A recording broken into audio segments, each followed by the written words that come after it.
Servus, Glück auf und herzlich willkommen zu einem weiteren FC Bayern Taktikfuchs. Leute, diesmal zum ersten Bundesligaspieltag beim VfL Wolfsburg. Bevor wir da reingehen, wie immer der Hinweis, wenn euch gefällt, was ihr hier seht, lasst gerne ein Abo da, damit unterstützt ihr einfach das, was ich hier tue. Vielen lieben Dank dafür. Ja, bevor wir reingehen in die Aufstellung, mal ein paar Worte. Ich denke, VfL Wolfsburg ist ein guter erster Gegner. Ist jetzt keiner aus dem ganz oberen Regal, aber auch keiner aus dem ganz unteren. Ich bin gespannt, inwieweit Ralf Hasenhüttl, von dem ich viel halte als Coach, da schon seine Handschrift mehr durchsetzen konnte. Wenn dem so ist, könnte es ein sehr interessantes Spiel werden. Na klar sind wir von der Qualität her natürlich ganz, ganz weit vor Wolfsburg, gar keine Frage. Und wenn wir, wie bisher gesehen in der Vorbereitung, die Qualität auch als Mannschaft gemeinsam auf den Platz kriegen, sollten wir in der Lage sein, dieses Spiel zu gewinnen und auch klar zu gewinnen. Aber, wie gesagt, je nachdem, wie viel Handschrift da ein Ralf Hasenhüttl reingekriegt hat schon in dieses Team, könnte es ein interessantes Spiel werden. Ich bin sehr gespannt drauf. Ich freue mich. Es ist natürlich super scheiße, dass wir erst Sonntag spielen. Ich hasse Sonntagsspiele. Kann ich gar nichts mit anfangen, aber gut. Aussuchen können wir es uns nicht. Wird diese Saison wahrscheinlich das eine oder mal öfter passieren. Und ja, damit würde ich sagen, gehen wir mal rein in die Aufstellung. Also gleich mal vorweg. Ich denke, die Zeit der Experimente ist vorbei. Ja? Jetzt heißt es, die beste Elf auf den Platz kriegen und ja, wir fangen mit den üblichen Verdächtigen an. Manuel Neuer, Harry Kane sollte außer Frage stehen. Dann kommen wir schon zur ersten strittigen Position. Bei mir wären Eric Dyer gesetzt. De Ligt wurde abgegeben. Jetzt kamen ja neue Enthüllungen raus. Blasels. Ob es vielleicht gegen den Willen von Kompany war. Wenn es im Willen von Kompany war, hätte es mich auch sehr überrascht, wenn ich ehrlich bin. Weil er war selber Abwehrspieler, er sollte auch die Qualitäten eines De Ligt gesehen haben. Schwierig, keine Ahnung, ist natürlich wieder nur irgendwelche Spekulationen, was da genau dran ist mir natürlich nicht. Bei mir wäre aufgrund dessen Eric Dyer erstmal gesetzt. Ja, weil Eric Dyer der ist, der die Viererkette einfach organisiert, der Anweisungen gibt. Ja, natürlich hat er seine Schwächen, ja, da brauchen wir nicht drüber reden. Aber wenn wir gesehen haben, wie er sie in der letzten Saison auch, wie soll man es nennen, kompensiert hat, ja, ist halt ein super erfahrener Spieler. Man kann es viel mit Stellungsspielwerk machen als Verteidiger. Ist natürlich jetzt nicht die Art Verteidiger, wie es ein Min-Jae oder ein Upper ist, der super stark nach vorne wegverteidigt und dann, wenn das nicht klappen sollte, schnell hinterherkommt. Da hat er halt so ein bisschen seine Schwäche. Aber ja, aufgrund, dass man De Ligt abgegeben hat, wie gesagt, vielleicht kann man Upper oder Min-Jae ranführen, ne, dass einer von beiden da jetzt endlich reinwächst in die Rolle, aber wenn, dann muss er jetzt reinwachsen, ja, und nicht erst im halben Jahr. Dann musst du so lange Eric Dyer spielen lassen. Ja. Und dann ist die Frage, wen sieht man neben ihn? Ich würde mit Min-Jae anfangen. Ja, ich sehe Min-Jae aktuell die Nasenlänge vor und Upper. Das wäre meine Innenverteidigung. Ja, man könnte natürlich auch auf eine Dreierkette gehen mit einem Upper dabei und einem Eric Dyer. Keine Frage, das ist die andere Alternative. Weiß ich nicht, inwieweit die Mannschaft da jetzt gerade so eingespielt ist. Bisher haben wir immer mit Viererkette gespielt, von daher würde ich persönlich auch da mit Viererkette jetzt erstmal bleiben. Ja, aber sollten irgendwie, weil wir hatten ja auch das Thema im anderen Video, sollten irgendwie die noch ein Außenverteidiger ausfallen und so weiter, dann könnte man natürlich auch auf die Dreierkette zurückgreifen. Ja, Guerrero links stellt sich ja ein bisschen von alleine auf. Klar, wir haben Davis. Davis ist für mich außen vor. Ja, das wird sich auch nicht ändern. Ich werde natürlich versuchen, wenn die Transferphase rum ist und werde ich versuchen, Fonsi rein nach seiner sportlichen Leistung dann zu bewerten. Aber auch die habe ich bisher nicht gesehen in der Vorbereitung. Ja. Und Guerrero hat es mal gut gemacht, mal weniger gut. Bei mir wird ein Guerrero anfangen. Rechte Seite, ja. Aber auch linke Seite ist natürlich ein Azno eine Alternative. Ich weiß nicht, wie fit ein Boe ist. Wenn er fit ist, will ich natürlich erstmal mit dem Boe starten. Aber ansonsten die erste Alternative für beide Seiten übrigens, ja, ist für mich ein Adam Azno. Er hat super stark jetzt auch wieder ein Testspiel gemacht. Klar, ihm fehlt ein bisschen die Körperlichkeit, aber das hat er wirklich stark wettgemacht in der Offensive auf jeden Fall. Ist halt die Frage, wir müssen halt mal gegen Gegner spielen, der uns mal richtig unter Druck setzt. Dann kann man eben auch mal eine Defensive beurteilen. Offensiv auf jeden Fall eine Kanone mit ganz, ganz viel Potenzial. Ne? Ja, bin gespannt. Vielleicht sehen wir ihn ja auch in der Startelf. Ja, vielleicht ist Guerrero ein Wehwehchen oder Boe ein Wehwehchen. Wir werden sehen. Ne? Das wäre auf jeden Fall meine Geschichte. Ansonsten natürlich in der Innenverteidigung brauchen wir nicht drüber reden. Ja, müssen Upa jetzt nicht irgendwie schlechter reden, wie er ist. Upa ist ein sehr, sehr guter Innenverteidiger. Und es ist kein K.O.-Spiel, also kannst du den Upa auch jederzeit reinbringen. Ich gehe davon aus, dass Upa und Kim auflaufen werden, aber bei mir wird ein Eric Dyer spielen. Gut, defensives Mittelfeld sollte, wie gesagt, die Zeit der Experimente ist vorbei.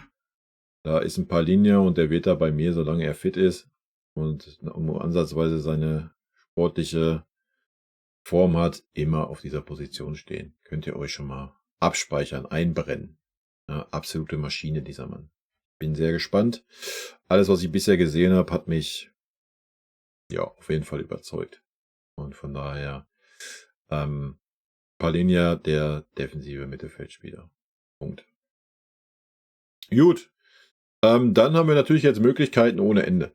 Ja, Möglichkeiten vorne haben wir ohne Ende. Da müssen wir jetzt halt die 4 Spieler rauskramen, die gerade die beste Form haben. Auf der rechten Seite für mich unbestritten Olise. Ja, da würde ich auch gar nicht, da gibt's nichts zu diskutieren. Ja, das bisschen Spielzeit, was er hatte, jetzt auch nochmal im Testspiel. Ja, er wird noch nicht so super integriert in die Mannschaft sein, wird noch nicht alle Laufwege perfekt können und so weiter, aber das war stärker, als was ich von allen anderen Außenbahnspielern gesehen habe. Ja. Auf der linken Seite, ich würde einen King bringen, weil das Zusammenspiel mit dem Olise sehr gut geklappt hat. Ja, deswegen würde ich ihn einen Tacken vor Serge sehen. Ansonsten kannst du natürlich auch einen Tell bringen, Alternative. Ja, wir können sie hier beide eintragen. Ich mache mal Gnabry auf die rechte Seite und Tell auf die linke Seite. Beide können natürlich auch auf der entgegengesetzten Seite spielen. Daran soll es ja nicht scheitern. Ich weiß nicht, wie weit ein Sané schon ist. I don't know. Natürlich könnte man jetzt überlegen, den Tell mit aufzustellen als Doppelspitze mit einem Harry Kane und in der Mitte dann nur einen.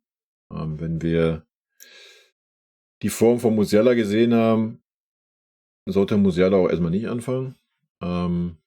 Aber dafür sind gerade ein Kimmich und ein Müller zu stark. Ja. Ansonsten wäre das mit Sicherheit eine Alternative, aber wie gesagt, am Müller kommst du gerade nicht drum herum. Können wir auch ein bisschen versetzt stellen, können wir auch so stellen. Müller ist ja hier in allen Räumen zu Hause, das wissen wir. Ja. Ja, und Müller hat es bisher stark gemacht, würde ich jetzt halt auch nicht rausnehmen, solange er so performt. Also. Und ja, ich würde mit dem Kimmich anfangen, anstatt mit dem Pavlo. Ja, ist natürlich jetzt hier ein bisschen scheiße, das so. Mach's mal so. Kimmich auf jeden Fall auf der 8, nicht auf der 6, auch wenn er 6 auf dem Trikot stehen hat. Erste Alternative, natürlich ganz klar der Pavlo. Ja, ich sehe den Pavlo als den etwas stärkeren Aufbauspieler an. Ja, ich mache jetzt hier einfach mal den Conny rein, damit wir den Conny nicht vergessen, ne, als Alternative. Aber natürlich kann da auch ein Kimmich, ein Pavlo, auch ein Goretzka kann den Part spielen. Also.